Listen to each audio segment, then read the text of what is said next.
RR.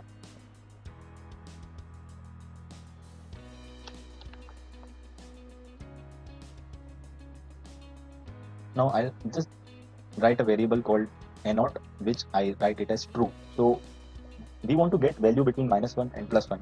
So whenever it is true, it will plot it. Now since it is heat map, you always have to define color. So here I'm defining color.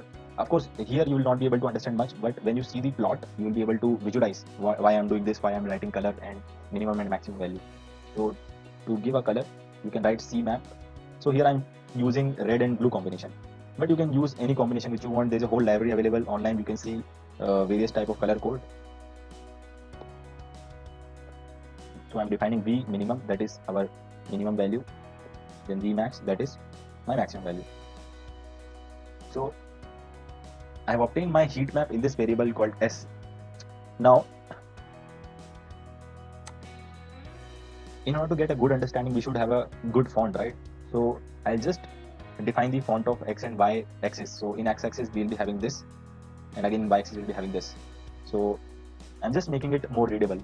So s.set underscore Y s.get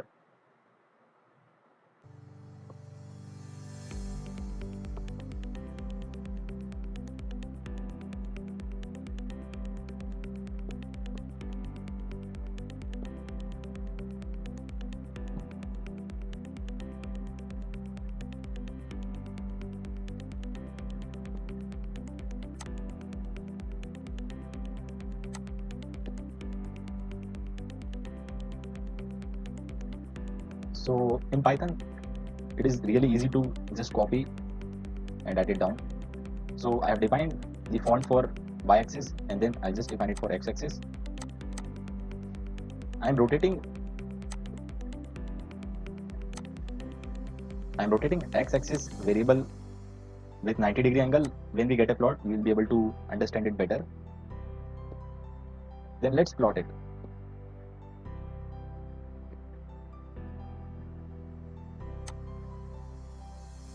There you go. So you get a plot like this. So here I have told you, right, you can use any color combination. Here red means the negative relationship and blue means the positive relationship. The more the color is towards red, the stronger the relationship is, and the more the color is blue, the stronger is the relationship in positive direction.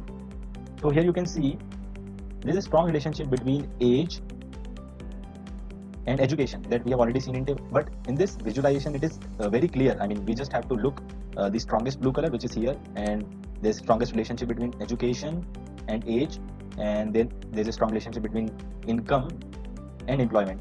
So with this plot you can easily present your data. Now as we have seen, there's a strong relationship between age and income. As you can see in this graph, there's a positive relationship between age and income. So we will try to plot this and get a scatter plot. So let's call our matplotlib and define our figure size.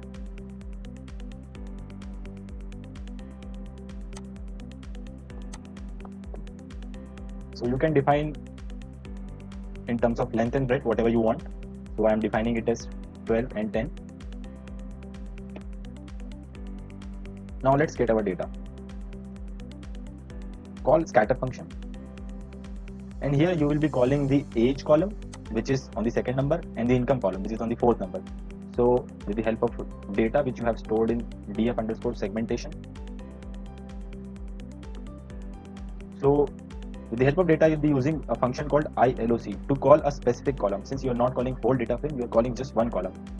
So here you will use square bracket, comma, since first you are calling age, which is on second position, so you are using 2. Now you have to call income. Again you will use ILOC function. Again square bracket, do not forget square bracket, otherwise you will get a syntax error. Since income is on fourth column, you will write 4 here. Now let's label our axis.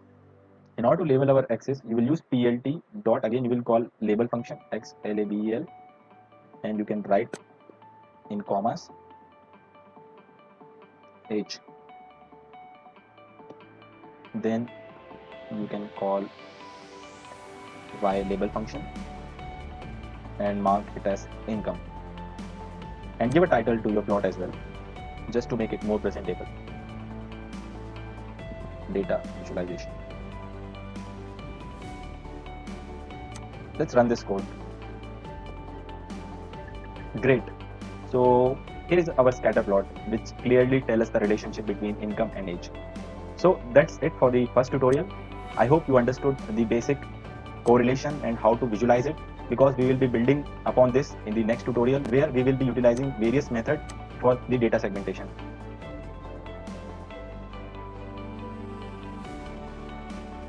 I hope today you got a better understanding of how to write a code and to get a data visualization. If you really like this video, please put a comment and let me know what are the things which I can improve, just to give you more information in the upcoming tutorials. Thank you so much for your time. I hope you will support me and see my upcoming videos as well.